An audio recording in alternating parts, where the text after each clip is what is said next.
be beefed up after last Saturday's incident in the town of Boya.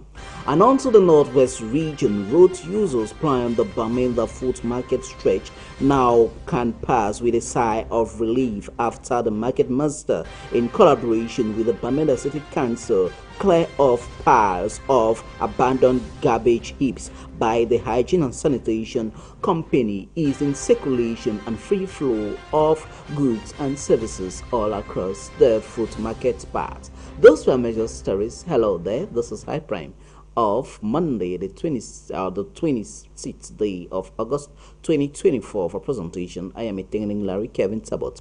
We begin this newscast with this story from the town of Boya, where three elements of the police force were being killed by alleged Anglophone separatist fighters in the Butingi neighborhood of Boya. This incident took place last Saturday night at exactly some few minutes past 10 p.m., where they were ambushed by the set Anglophone separatists who claim responsibility of their action. More on that story with you, journalism student on internship, Landrin Kemanyi.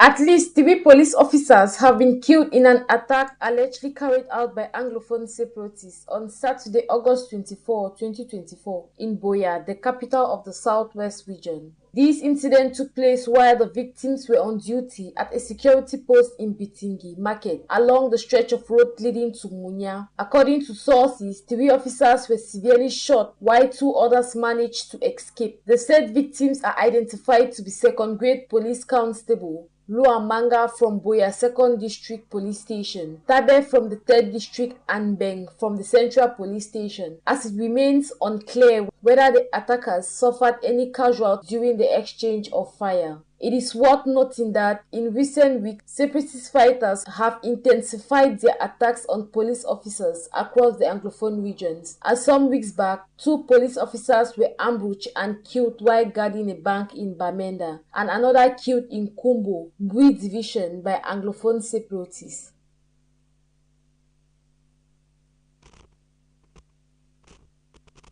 Landrin Kemanyi is reporting there. We move on to this other news item where the World Health Organization has described mental health as one of the major costs of instability in across the society. In Africa, where the disease is not given visibility, as many persons in the continent sees it as something that doesn't affect them but affect more of the white man, that is those from the other continents of the world. As such, Adeline Ayinfo Akumene took to the streets of Boya to sample opinions from medical practitioners who specializes in mental health on what are some of the major causes of this disease. More on that with you, Adeline Ayinfo Akumene.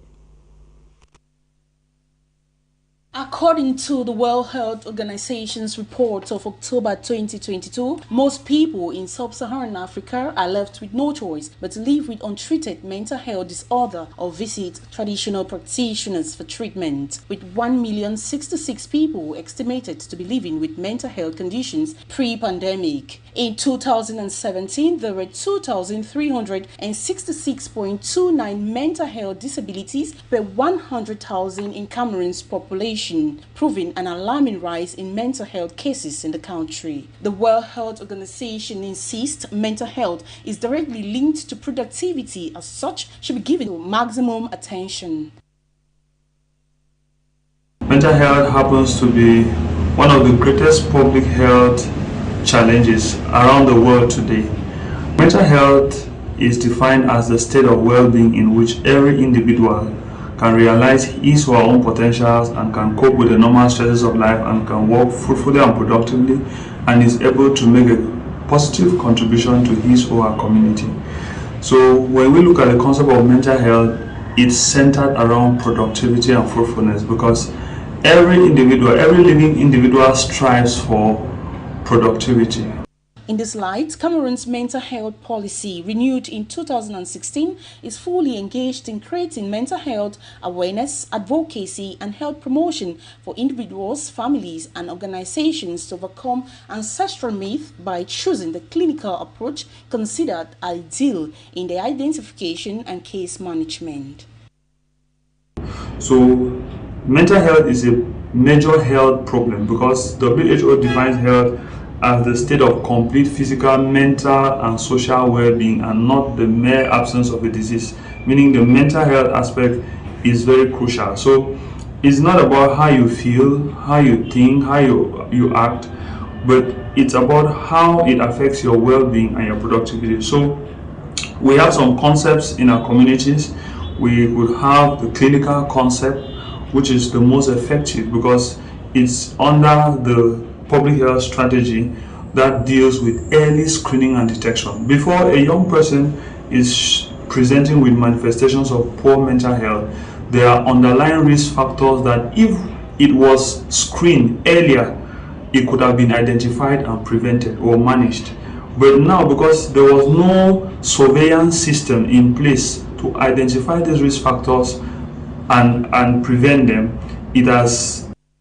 The presence of stressors impacts not only individuals but have a ripple effect across the entire workplace, families, and communities.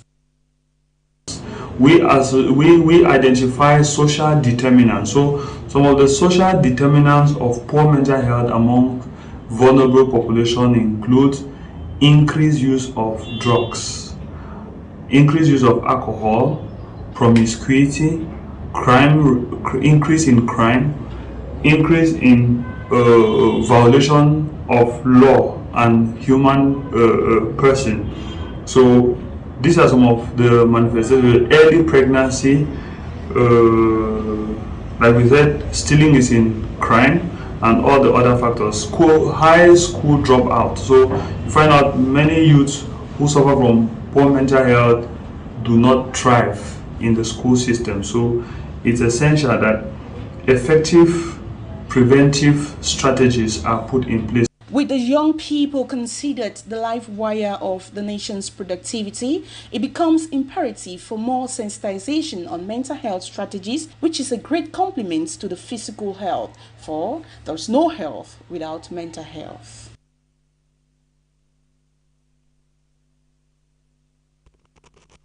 We talk tech in this newscast, where a 48-hour hackathon competition has kick-started in the town of Buea. This was during the day one launch of the long 1 week long exercise of the Cameroon International Tech Summit that is currently taking place in the town of Buea. This is coming to Buea after the set exercise has taken place all across the other 9 regions of the country. It has as goal to make sure Cameroonian youths embrace tech and use it in the most appropriate manner, as prizes has been selected for the different winners that will be coming up with innovative solution ideas in order to promote the art tech fields in the country. More on that story with the following report. After their much far presence across the 9 regions of Cameroon, the Cameroon International Tech Summit is in the southwest regional capital of Buea for the Innovation Week. To find these young people, 2, to work with them to develop innovative solutions, and 3 was to show them in front of policymakers who make decisions about digital technology in Cameroon.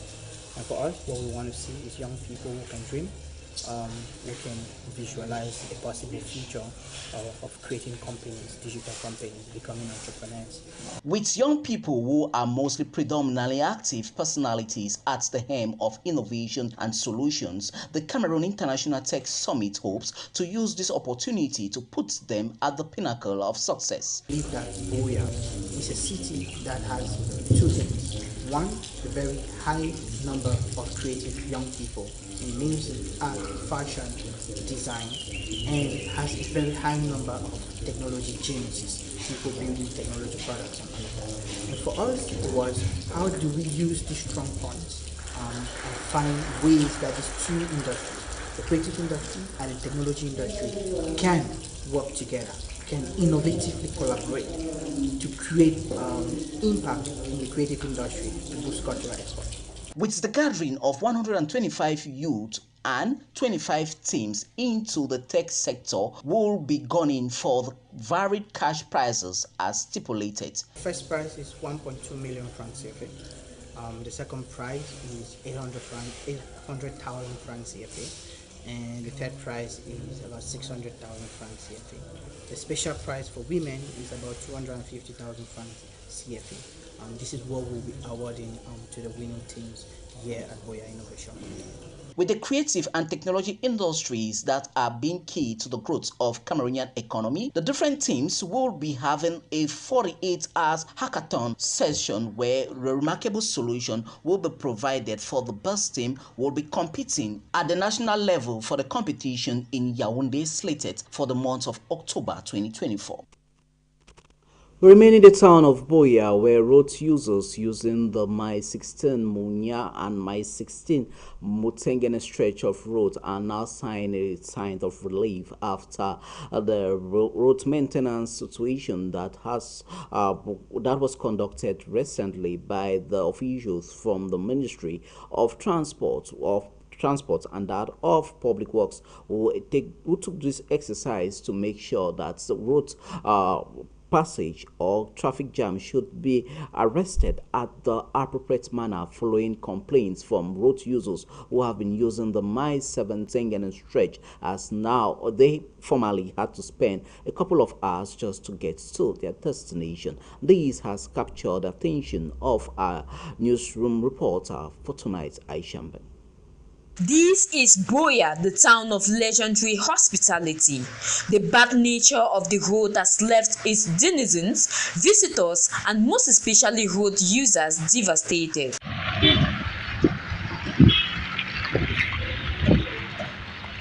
The road is really bad because a day I used to make 5 trips a day, but now if I can try and make 2 trips, and if you can look, the car, the under of my car is scattered because of the bad road.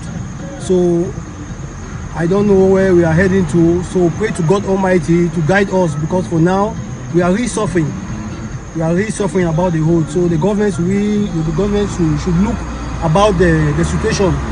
With the already existing pain from the Anglophone crisis, high cost of living and overpopulation, to travel from Buoya to Limbe or vice versa can take about 4 hours. I want to say it's a bit too bad for we to face this kind of a situation for a place they call the regional headquarters.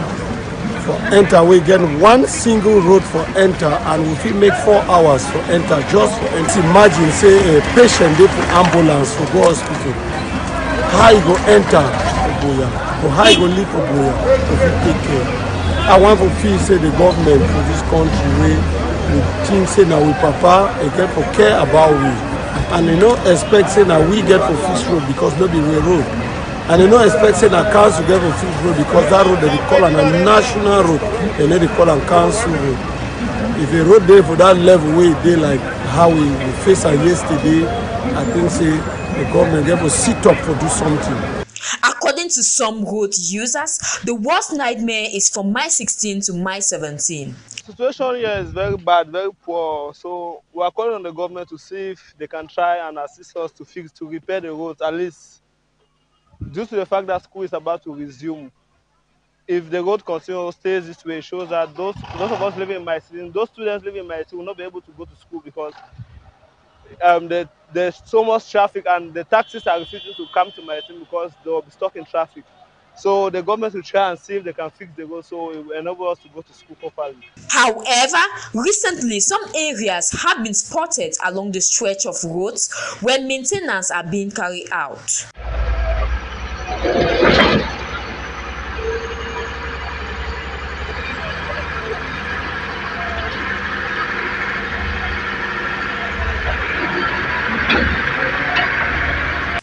Even though road maintenance are mostly done during the dry season, it is hoped that this one carried out during the rainy season is going to be solid and long-lasting, unlike the previous ones.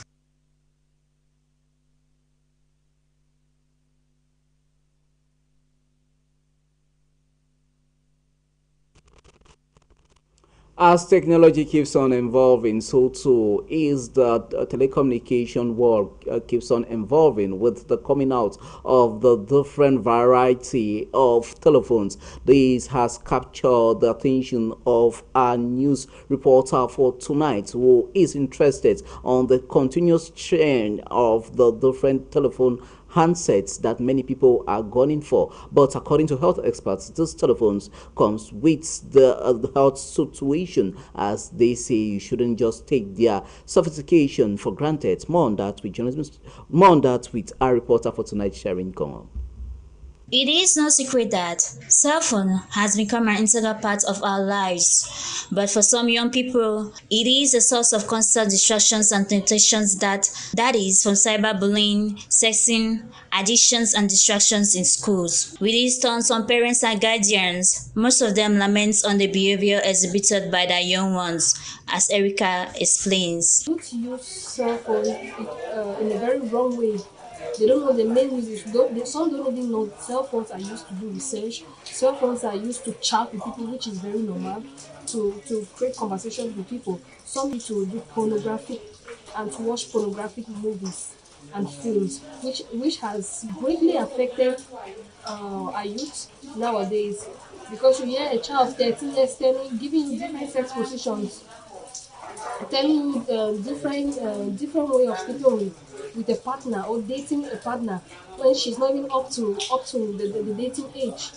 So it's really bad. With the alarming rates of negativity the use of cell phone has caused the younger generations, the elders continues to stop as St. Clair throws more light on the fraudulent activities done by youth with the use of their cell phones. Online frauding, which is popularly known as scamming, it has helped in destroying the most of the people, because nowadays they do not want to work, they want the easiest way to get money.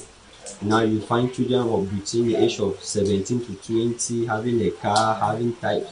You have a phone of 2 million, which you cannot even have a house of 100,000, because you are concentrating on the mindset of scamming, which have helped to destroy most of the youth. Now the youth most of them don't go to school, most of them find it very difficult to be employed because they believe it's very hard and they want to focus their mind on smartphone. While technology has opened up a world of opportunities and connections, it has also brought with it a host of new challenges that is, parents, educators, and health professionals are struggling to address. So our viewers in Cameroon and around the world, you are watching High Prime, and we are beaming live from our news studios here in High Television.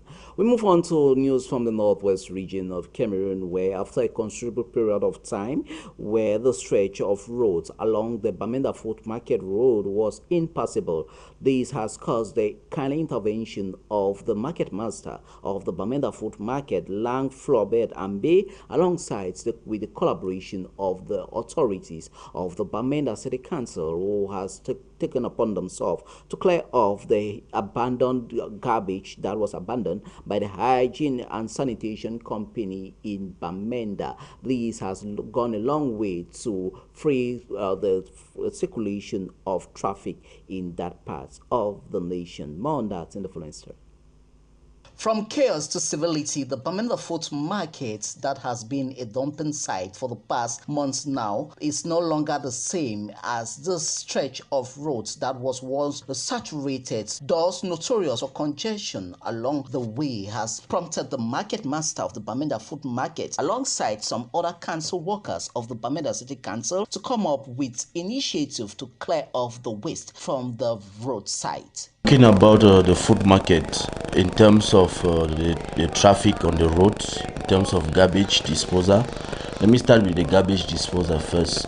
Actually, the city council has done a lot so far as evacuation of the dirt around the market area is concerned.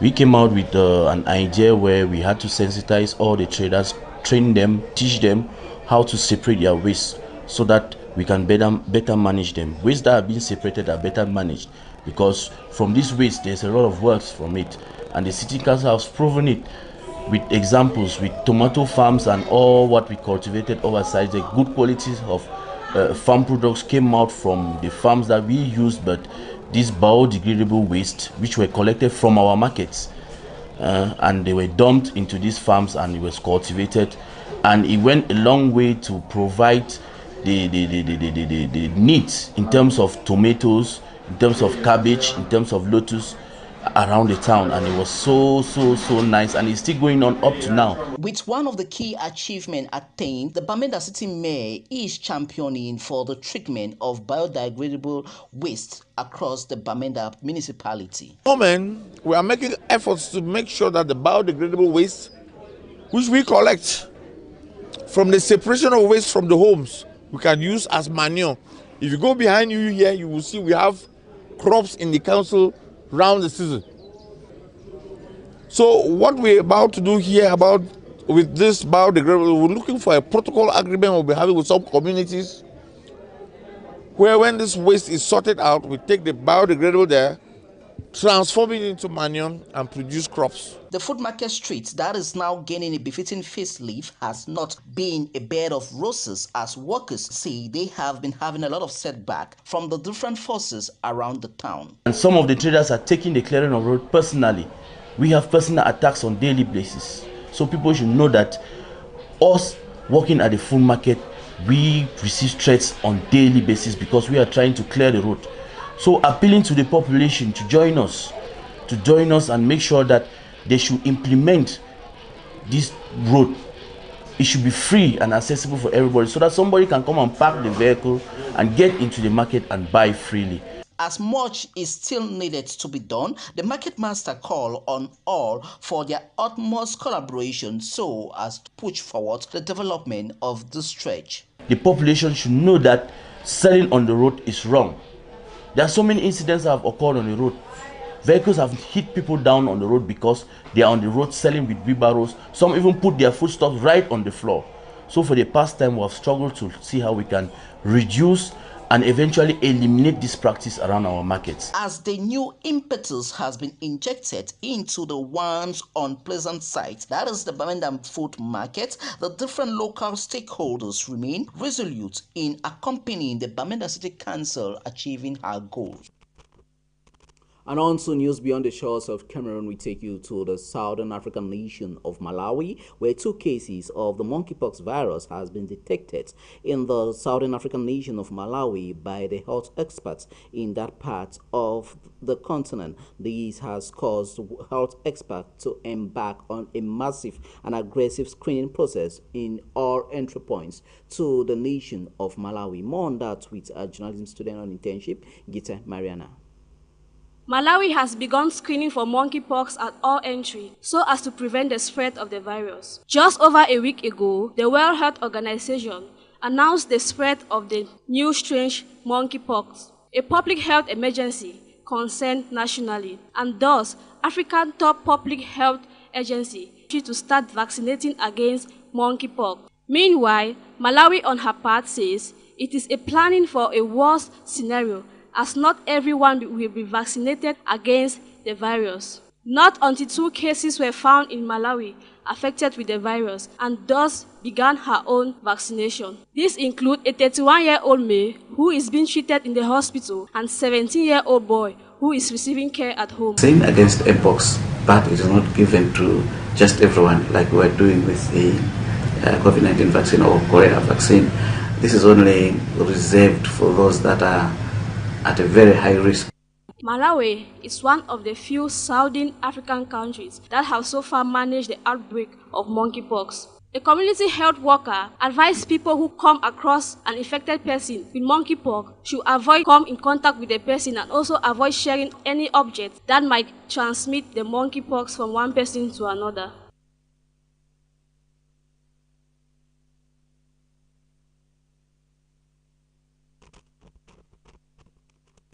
And from Southern Africa, we now take you to Western Africa, where relatively calm that has been reigning for the past years in the eastern part of the Democratic Republic of Congo have now seen the resurgence of violence from the M23 rebels who are fighting the regular armed forces in the DRC. This has led to the condemnation by certain African countries and Western world when it comes to this resurgence of M23 rebels fight in the Democratic Republic of Congo, precisely in the eastern part of that nation. Journalism student in internship, Dara Sachenka, Laura Asma. Since 1996, there has been a conflict in Eastern Democratic Republic of Congo, which has led to approximately 6 million deaths. The first Congo War began in Rwanda genocide, and the second broke out following the progress relations between Kigali and Kinshasa. This was to diminish the impression that Rwanda held undue influence over the Congolese government. Coupled with this, there was another conflict that took place on Sunday the 25th of August in the Eastern Democratic between the March 23, commonly known as M23 rebels, and the army. The clash took place in Lubero, a locality near the border with Uganda. In addition, Congo Army said the rebels launched the attack on the army position in the village of Kikobo in violation of a ceasefire. The Congolese authorities has referred the matter to the expanded joint verification mechanism. The mechanism comprises of military experts from the international conference, and Angola announced a cease agreement between Congo and Rwanda.